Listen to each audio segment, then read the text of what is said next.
کہتے ماں اگر اجازت دو تو میں نبی کی زیارت کے لیے جاؤں تو ان کی ماں کہتی نہیں بیٹا نہیں جانا. ذرا دھیان سے سننا کہ عاشق کی پہچان کیا ہے, عاشق کی زندگی کیا ہے, عاشق کا طریقہ کیا ہے. ماں کہتی بیٹا نہیں جانا بیٹا, اس لیے کہ وہاں تو بڑے بڑے عقلمند گئے, انہی کے ہو کر رہ گئے, تم تو پہلے سے دیوانے ہو, اگر تم جاؤ گے تو تم کبھی واپس نہیں آؤ گے, اور وہاں تو ہزاروں موجود ہیں اور میری خدمت کے لیے تم اکیلے ہو.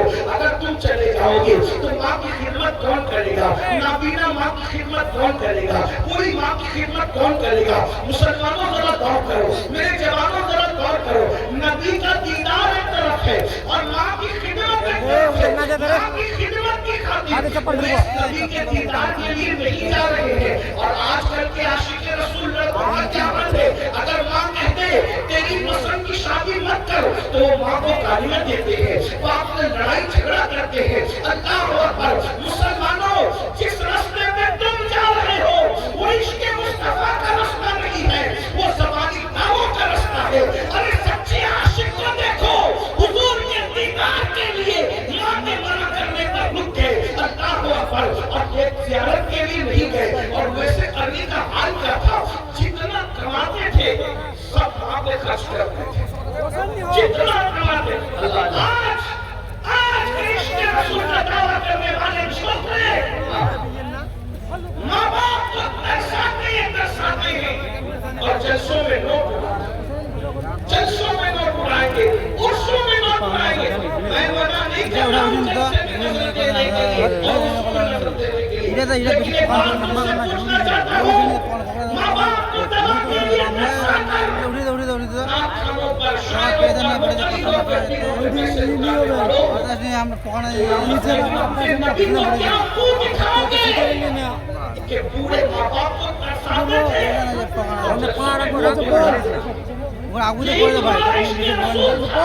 یہی تمہاری محبت رسول تھی.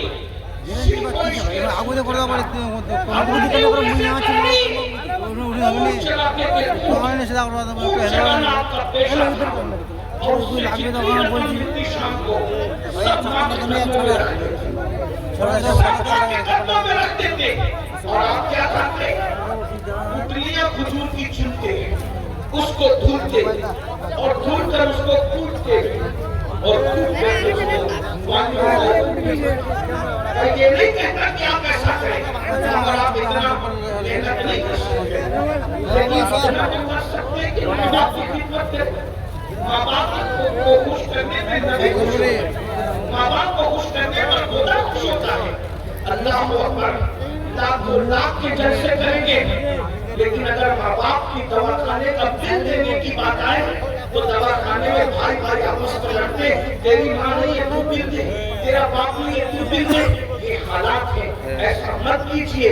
اللہ رسول کی خوشی ماں باپ کی خوشی میں ہے, اور اگر ماں باپ کو دھوکے دیا, ماں باپ کو ناراض کیا, حضور تم سے کبھی خوش نہیں ہو سکتے, آقا کبھی تم سے راضی نہیں ہو سکتے. سیدنا اویس قرنی روزانہ ماں کے پاس آتے ہیں اور ماں سے کہتے ہیں ماں حضور کی زیارت کو جی چاہتا ہے, ماں جاؤں, ماں منع کر دیتی ہے, پھر کہتے ماں جاؤں, ماں منع کر دیتی ہے, پھر کہتے ماں جاؤں, ماں منع کر دیتی ہے. ایک دن ماں نے سوچا کہ میرا بیٹا اویس دیوانہ ہے, دیوانہ روزانہ آتا ہے اور آ کر کے کہتا ہے کہ حضور کی زیارت کے لیے جانا ہے, میں روز منع کرتی ہوں, آخر میں کر کے منع کروں. آج میں اس کو اجازت دے ہی دیتی ہوں, لیکن آج ایسی اجازت دوں گی کہ اس کے بعد کبھی اجازت مانگیں گے نہیں, کبھی اجازت مانگنا بھول جائیں گے. ویسے قرنی ایک دن صبح کو آئے, ماں کے قدم پکڑ کر بیٹھ گئے اور ماں سے کہا ماں اگر اجازت دو تو میں رسول اللہ کی زیارت کے لیے جاؤں. اللہ اکبر. اتنا سننا تھا, ماں نے کہا ٹھیک ہے بیٹا جاؤ, میری طرف سے اجازت ہے, بالکل جاؤ, ضرور جاؤ. اتنا سننا تھا, لیکن ماں نے کہا ایک بات کان کھول کے سن لو, جانا ضرور جانا, لیکن ایک بات یاد رکھنا, 8 پہر کے اندر تمہیں واپس آنا ہے. 8 پہر کا مطلب کیا, آج کل کے حساب سے محتاط اندازے کے مطابق جب میں نے سوچا تو مجھے پتا چلا 8 پہر کا مطلب ہوتا ہے کم و بیش 24 گھنٹے. یعنی اویس تم مدینے جا تو رہے ہو مگر 24 گھنٹے کے اندر واپس آنا. اگر تم 24 گھنٹے میں واپس نہیں آئے تو میں تم کو قیامت میں معاف نہیں کروں گی, تم کو 24 گھنٹے یمن، کہاں مدینہ منورہ. آج فلائٹ سے سفر کرو تو تقریباً یمن سے مدینہ منورہ کے 2.5 گھنٹے لگتے ہیں. فلائٹ میں 2.5 گھنٹے لگتے ہیں. اور ماں کیا کہہ رہی ہے؟ 1 مہینہ جانے کو لگتا ہے، 1 مہینہ آنے کو لگتا ہے. اور ماں کہہ رہی کہ 24 گھنٹے میں واپس آنا. لیکن کیسا عاشق تھا وہ، اللہ اکبر. نہ آؤ دیکھا نہ آؤ دیکھا، فوری طور پر جلدی سے ماں کے قدم چوم کے نکل گئے مدینہ منورہ کی طرف. دیکھو یہ عشق کی برکت ہے، سچے عشق کی برکت. کاش کہ میری قوم عشق رسول سیکھ لے، محبت رسول سیکھ لے. 2 جملوں میں عشق رسول یہ ہے کہ جو حضور کی باتوں پر عمل کرنا شروع کر دے، حضور نے جو کرنے کا حکم دیا وہ کرے، اور جس سے رکنے کا حکم دیا رک جائے، وہ سچا عاشق رسول ہے. جو ایسا عاشق بن جاتا ہے پھر اللہ اس کو کیا مقام عطا کرتا ہے. وہ ویسے قرنی چلے جا رہے ہیں، چلے جا رہے ہیں، کبھی چلتے ہیں کبھی دوڑتے ہیں، کبھی چلتے ہیں کبھی دوڑتے ہیں. جب ماں کا خیال آتا ہے تو ویسے قرنی دوڑنے لگتے ہیں. جب حضور کا خیال آتا ہے تو سوچتے ہوں گے اویس نبی کی گلی میں جا رہے ہو اور ایسے دوڑتے دوڑتے جا رہے ہو، ایسے دوڑتے دوڑتے نبی کی گلی میں نہیں جاتے. اللہ اکبر. حضور کا خیال آتا ہے تو دوڑنا بند کر دیتے ہیں، ماں کا خیال آتا ہے دوڑنا شروع کرتے ہیں. پھر آخر عشق کے اس پستانے پر خدا کا یہ کرم ہوا، اللہ نے زمین کو حکم دیا اے زمین سمٹ جا اور اویس کو مدینہ منورہ سے قریب کر دے. کیا شان ہوئی، زمین سمٹ گئی، زمین سمٹ گئی. اور حضرت اویس قرنی سورج چاشت کی طرف آنے سے پہلے مدینہ منورہ کی سرحدوں میں پہنچ گئے. اب ذرا دھیان دینا، میں چشمے تصور سے جب میں وہ منظر دیکھتا ہوں تو مجھے خیال آتا ہے کہ کیا کیفیت ہو رہی ہوگی اس عاشق صادق کی. ارے 14ویں صدی کا عاشق رسول جب مدینہ منورہ جاتا ہے تو جیسے جیسے شہر مدینہ قریب آتا ہے اس کے دل کی دھڑکنیں تیز ہونے لگتی ہے، اس کے دل کی دھڑکنیں تیز ہوتی ہے، دل کا حال زیر و زبر ہونے لگتا ہے، وہ سارے غموں کو بھول جاتا ہے.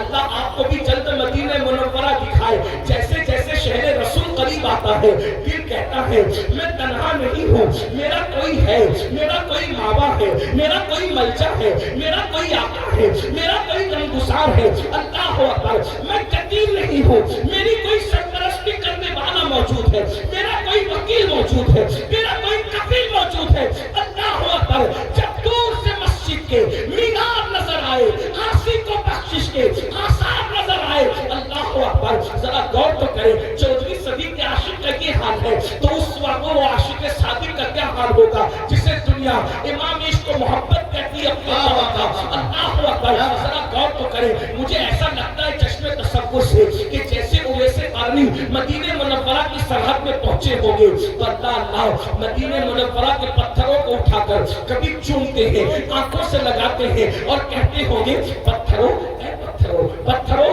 اے پتھروں، مدینہ منورہ کے پتھروں تم کتنے خوش نصیب ہو. میں تو ایک جھلک دیکھنے ترستا ہوں، تم تو میرے محبوب کو بار بار دیکھتے ہیں، تم نے میرے محبوب کو ہر بار دیکھتے ہیں. تم نے کتنا دیکھا ہوگا جب وہ اندازے دلربانہ سے چلتے ہوں گے تو تم ان کی نالین کو بوسے دیتے ہوں گے، تم ان کی نالین کو چومتے ہوں گے. اویس قرنی کبھی پتھروں کو چوم رہے ہوں گے، کبھی درختوں کو چوم رہے ہوں گے، کبھی مدینہ منورہ کی پوشیدہ دیواروں کو چوم رہے ہوں گے. اسی دیوانگی کے عالم میں اویس قرنی چلتے چلتے مسجد نبوی کے دروازے تک پہنچے اور اچانک کسی سامنے آنے والے سے پوچھا کیا میں اللہ کے رسول سے ملاقات کر سکتا ہوں؟ کیا میں حضور سے ملاقات کر سکتا ہوں؟ کہنے والا کہتا ہے یہ وقت تو اللہ کے نبی کا مسجد نبوی میں آنے کا نہیں ہے. حضور تو مسجد میں یا تو وفود سے ملاقات کرنے آتے ہیں، یا تو فیصلہ کرنے آتے ہیں، یا تو نماز پڑھنے آتے ہیں. یہ وقت مسجد نبوی میں آنے کا نہیں، یہ تو چاشت کے بعد کا وقت حضور کے آرام کا وقت ہے. اس وقت تو اللہ کے رسول کسی سے ملاقات نہیں کرتے، حضور آرام کر رہے ہوتے. ایک کام کرو، اگر جلدی میں ہو تو اللہ کے رسول سے ملاقات اگر ہو سکتی ہے تو حجرہ عائشہ میں ہو سکتی ہے. جاؤ ام المومنین سیدہ عائشہ صدیقہ سے سوال کرو، اگر حضور ہوں گے تو تمہاری ملاقات ہو جائے گی. لیکن رکو، ٹھہرو، سحر کا وقت آنے تو حضور مسجد میں آئیں گے. انہوں نے روتے ہوئے کہا اے اللہ کے بندے میں نہیں رک سکتا کیونکہ مجھے فوراً سفر پر روانہ ہونا ہے، جلدی سے اپنے گھر لوٹنا ہے۔ تو کہا کہ جاؤ حجرہ عائشہ اور وہاں جا کر حضور سے ملاقات کی درخواست کرو۔ اویس کرنی حجرہ عائشہ پہ کھڑے ہو گئے۔ اللہ کے رسول علیہ السلام نے تصدیق کے لیے اس کی کہ کیا میں حضور سے ملاقات کر سکتا ہوں؟ اندر سے آواز آئی، کون ہو؟ جواب دیا، میں یمن سے آیا ہوں، قرن کا رہنے والا ہوں، ایک جھلک دیکھنے کی امید لے کر آیا ہوں، کیا اللہ کے رسول سے ملاقات ہو سکتی ہے؟ ام المومنین نے کہا نہیں، اللہ کے رسول اس وقت گھر میں نہیں ہے، وہ باہر گئے کسی کام سے، رکو ٹھہرو، وہ آئیں گے ملاقات ہو جائے گی۔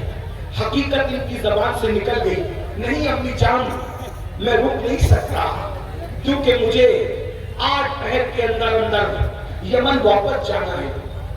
حقیقت جلدی میں زبان پر آ گئی، حقیقت چھپنے سے نہ چھپی۔